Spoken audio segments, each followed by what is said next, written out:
De retour d'un long week-end, les habitants d'Île-de-France se sont retrouvés ce matin face à une pénurie de carburant. La CGT de transporteurs de matières dangereuses avait annoncé ce week-end une grève illimitée qui a commencé vendredi. Ils exigent une augmentation de salaire, une prise en charge médicale spéciale et des journées de travail plus courtes. Nous sommes venus à la station de service du centre-ville et depuis plus d'une demi-heure, il y a plusieurs voitures qui arrivent pour chercher du gazole ou de l'essence, mais il n'y en a plus. J'ai dit je prends ma voiture, je reviens, j'ai pris la voiture à ma mère, j'ai pris ma voiture, j'ai dit en 2 minutes c'est bon, je fais le plein. Elle a fermé il y a 2 minutes. Il m'en reste un petit peu, mais pas beaucoup, mais d'ici quelques jours, si jamais ça s'arrange pas, oui, ça risque de poser des problèmes pour aller bosser et tout ça, quoi. On a voulu parler avec le gérant de la station de service, mais en fait, c'est fermé et il n'y a personne. Est-ce que vous savez quelles sont les revendications des syndicats? Du tout. Je sais qu'ils veulent un peu plus d'argent, c'est tout. Et le problème, c'est que le petit manque qu'ils vont avoir, nous, c'est une perdition pour nous. Donc voilà, quoi, c'est scandaleux. Si j'ai pas d'essence, demain, je peux pas aller bosser, tout simplement. Ce matin à Carrefour, il y avait Carrefour Ormesson, il y avait une queue vraiment inimaginable à décourager quelqu'un d'aller prendre de l'essence. Il faut vraiment en avoir besoin parce que passer une demi-heure à attendre en file comme ça. Ouais, en essence, il n'y a pas de problème, on trouve de l'essence, pas de gasoil.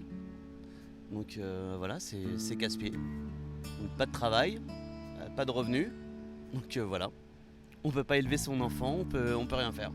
On a le droit de faire grève en France, c'est génial, mais ça pénalise tout le monde. C'est un peu du chantage quand même quelque part. Allez, espérons que ça va s'arranger quand même.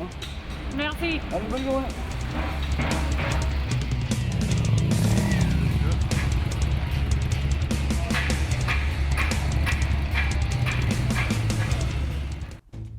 Par contre, ce matin, plusieurs médias publiaient que cette grève était motivée seulement par une trentaine de personnes. On verra qu'est-ce que ça donne. Maintenant, on passe au sujet des élections législatives. On est allé au marché de la ville du Plessis-Trévise, dans le Val-de-Marne, pour connaître les programmes des candidats et demander l'avis de ses habitants.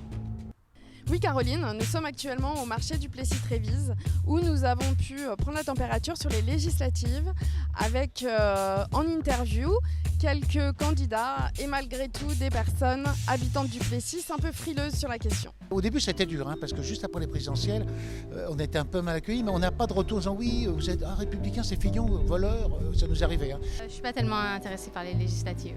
Concrètement, je n'habite même pas au Plessis en fait. Et donc je ne connais absolument pas la candidate. Bon, évidemment, on est républicain, donc il faudrait quand même qu'à l'Assemblée nationale, notre parti ait une certaine majorité.